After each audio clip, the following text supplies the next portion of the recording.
England have officially gathered for the international break, and this time, there's plenty of excitement. Jude Bellingham is back in the squad, joined by two of Manchester United's top midfield targets, both set for a return to the Three Lions setup. The latest England roster shows a perfect balance between experience and youthful energy.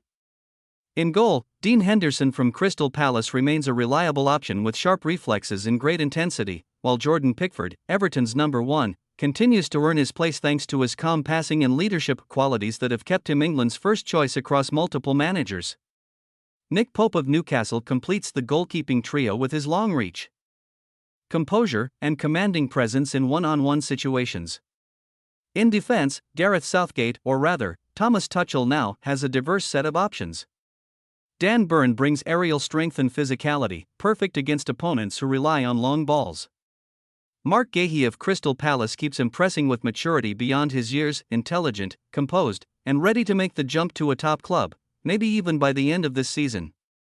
Reece James from Chelsea adds power and attacking quality, one of the most complete fullbacks in England, capable of slotting into midfield when needed. Ezri Quansah from Aston Villa provides versatility, able to cover both centre-back and right-back positions. While young Nico O'Reilly from Manchester City represents the modern English defender, calm, confident, and progressive with the ball. From Germany, Jarell Quansah of Bayer Leverkusen continues his breakthrough, proving English talents can succeed abroad. Jed Spence from Tottenham brings pace and aggression down the flank, and veteran John Stones of Manchester City adds composure, intelligence, and that crucial ability to build play from the back, an irreplaceable piece of the puzzle. In midfield, England's engine room remains world-class. Jude Bellingham, the heartbeat of Real Madrid, returns as the central figure of Thomas Tuchel's plans, a player who can burst forward, score, and dictate tempo all at once. Tuchel has always emphasized that Bellingham is the nucleus of this team. His absence last time was purely down to injury concerns, not form. Declan Rice from Arsenal stands firm as the steel in midfield, powerful, smart, and always in control of the rhythm. Jordan Henderson, now at Brentford, brings leadership and experience, with captain Harry Kane even admitting his presence has lifted the mood in the dressing room. Adam Wharton from Crystal Palace is seen as a rough gem with sharp passing and composure beyond his age. Elliot Anderson of Nottingham Forest adds energy and flexibility, while Alex Scott from Bournemouth and Morgan Rogers of Aston Villa offer youthful creativity and dynamism. Up front, England's firepower remains elite. Captain Harry Kane, now at Bayern Munich, continues to symbolize consistency, not just scoring goals but creating and orchestrating play. Bukayo Saka of Arsenal remains the spark on the right with his pace, flair, and ability to break games open. Marcus Rashford, currently shining at Barcelona, is rediscovering his best form, a flexible threat who can cut inside or stretch play wide. Phil Foden of Manchester City is the artist of the team, capable of changing the game with a single touch. Anthony Gordon of Newcastle has been one of this season's most improved players, relentless in pressing and fearless in taking on defenders. Jarrod Bowen from West Ham continues to be that hard-working forward who always finds the right moment to make an impact. And finally, Ebereki Eze, now playing for Arsenal, brings creativity, unpredictability, and the ability to twist a match in tight spaces with his flair and technical brilliance. All in all, this is a Three Lions squad that looks balanced, ambitious, and refreshed, a mix of experienced leaders and hungry young talents. With Jude Bellingham back at the heart of it all, England's engine is running smoothly again, and the team is ready to make a statement on the international stage. Overall, this squad list reflects an England side entering a confident and positive transition phase. The foundations remain firm with leaders like Kane, Stones, Pickford, and Rice, while the next generation, Wharton, Elliot Anderson, Gordon, and Nico O'Reilly, are steadily breaking into the familiar core of the team. This blend of experience and youthful hunger might just be the key to ending the Three Lions' long wait for glory. Now that we've looked at the big picture, it's time to zoom in on some of the most intriguing individuals in this call-up, starting with Adam Wharton. For Wharton, luck hasn't always been on his side when it comes to his journey with the national team. A groin injury during Euro 2024 sidelined him for a long spell, disrupting what looked to be his breakthrough into regular England duty. Then, just as he was recalled in September, he suffered another setback, a thigh strain in Crystal Palace's final match before the international break. Now, back in Thomas Tuchel's squad, Wharton is determined to make up for lost time and add to his England appearances, even though he recently missed 3 club games due to illness.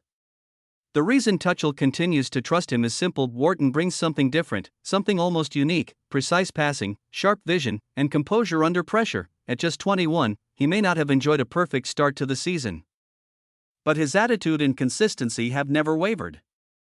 This call-up is not only another step in helping him adapt to the rhythm of international football but also a well-deserved reward for 18 months of steady, mature performances at Crystal Palace. Phil Foden's return to the England squad is nothing short of deserved. Manager Thomas Tuchel seems eager to see the midfielder prove that his recent surge in form is not just a temporary flash, but a sign of long-term consistency. And in truth, Foden's performances over the past few weeks have said it all. He's steadily rediscovering the elite level that earned him the title of England's Player of the Year in the 2023-24 season. His brilliant brace against Borussia Dortmund in midweek perfectly encapsulated his growing influence within Pep Guardiola's Manchester City. Foden has become the ultimate hybrid attacker, capable of dropping deep to knit play together, yet sharp enough to exploit pockets of space behind Erling Haaland to deliver a decisive finish. It took Guardiola quite some time to fully trust him in those central areas, but now Foden has inherited the creative mantle once carried by icons like David Silva, Ilkay Gundogan, and Kevin De Bruyne.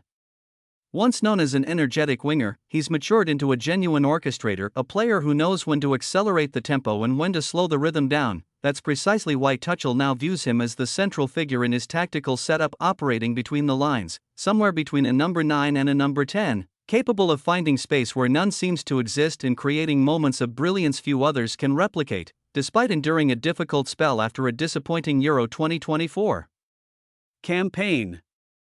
Foden has reignited his spark. While he has yet to replicate those staggering club-level numbers on the international stage, this season's version of Foden at Manchester City feels like the most complete of his career. The player fans have been waiting years to see.